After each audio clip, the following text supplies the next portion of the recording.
Is the MK249 better than the Stoner A1? Let's talk about that.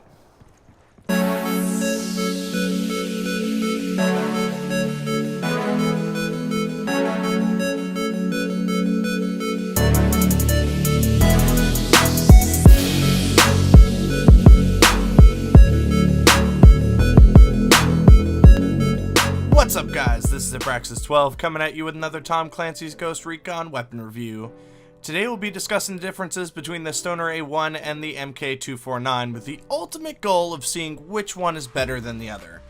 With no mods attached, the MK249 has slightly better handling and much better range. The Stoner A1 has better accuracy and marginally better noise reduction. Damage, rate of fire, and penetration are relatively the same.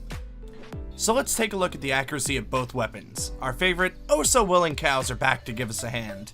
The first weapon we'll be using is the MK249. The first thing I'd like to point out is that if you saw my previous video on the P90 versus Scorpion, if you haven't seen it, the link is in the description, the sights are the same as the sights on the Scorpion. The circular design of the rear sight combined with the distance from your point of view creates a fuzzy sight picture for smaller targets, particularly targets that are subdued or dark in color. You will see in some circumstances I'm not able to quickly acquire smaller targets, particularly ones that are dark in color. Aside from the issue with the iron sights, the weapon is fairly stable with single shots and with noticeable recoil bridging into 3-round bursts. Accuracy is fairly good, even with the weapon firing multiple rounds, I am able to land rounds on the target. Now that we've taken a look at the MK249, let's take a look at the Stoner A1. Again, with the Stoner A1, we come across the same reticule design of the rear sight of the P90. Although with the Stoner A1, the sight picture is much better for small, subdued, or dark targets due to its more open design of the rear sight and field of view on the weapon. While firing, the targets don't seem to blur into the sight itself. Like the MK249, the Stoner A1 is fairly stable with single shots, but with noticeable recoil bridging into 3-round bursts. The Stoner A1 is fairly accurate. I am easily able to land the first few shots on target.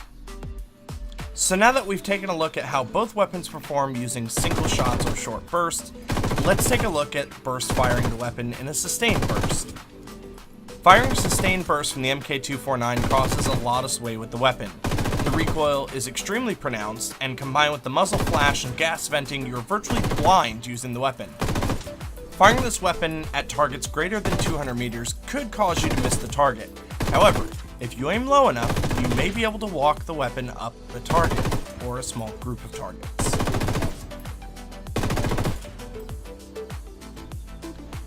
The Stoner A1, on the other hand, is the exact opposite. The more open rear sight gives you a larger field of view, and even with heavily pronounced recoil, I'm able to see the target in the sight. The biggest drawback of the Stoner A1 is the magazine size. The weapon is simply outclassed due to its stock 100-round drum with no ability to upgrade. Aside from that, the weapon is still pretty accurate.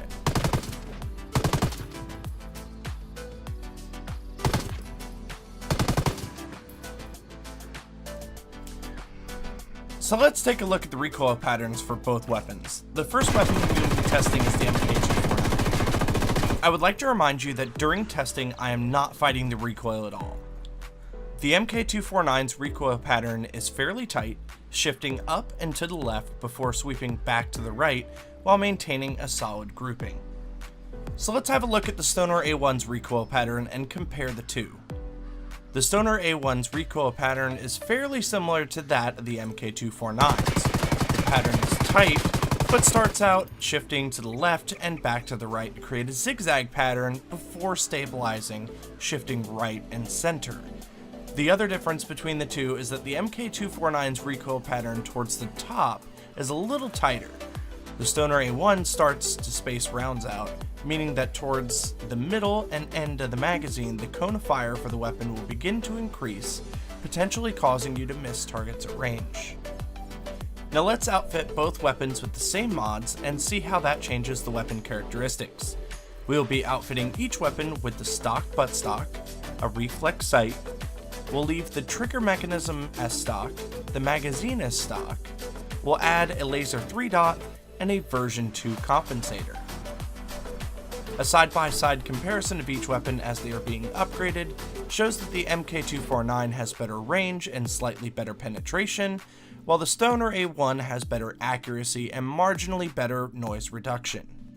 So let's take a look at the recoil again.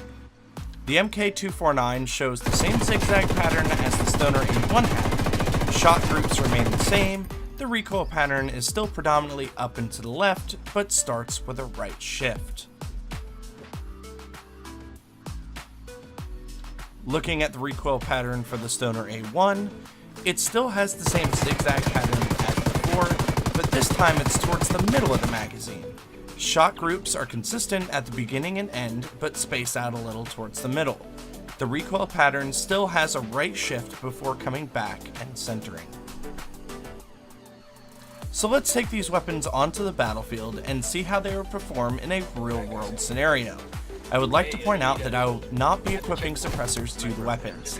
The MK249 does not have access to one, and the Stoner A1 suppressor I do not have access to. We will be using the MK249 first. Even at range, the MK249 is still a great weapon to take out targets at range, providing you control your shots. Round just missed him. He's looking for the source.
That's the end of the run.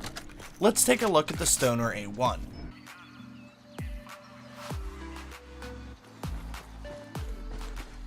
Just like the MK249, even at range, the Stoner A1 is still viable to snipe targets at range.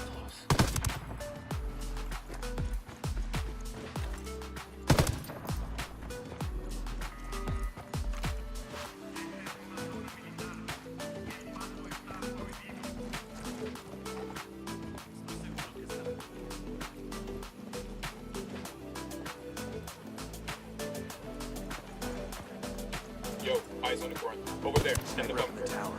Looks like we round them up.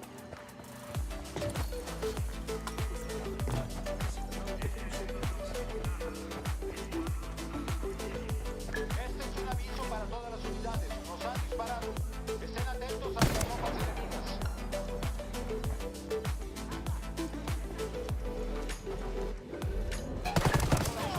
Comiencen el ataque.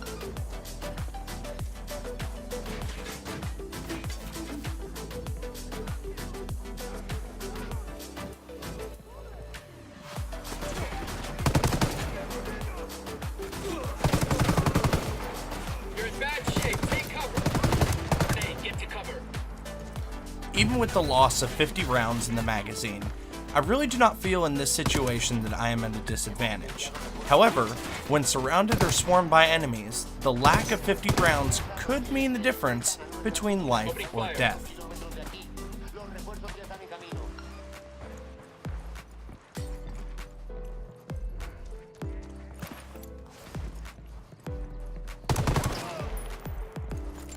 That's the end of the run. Let's take a look at vehicle damage for both weapons.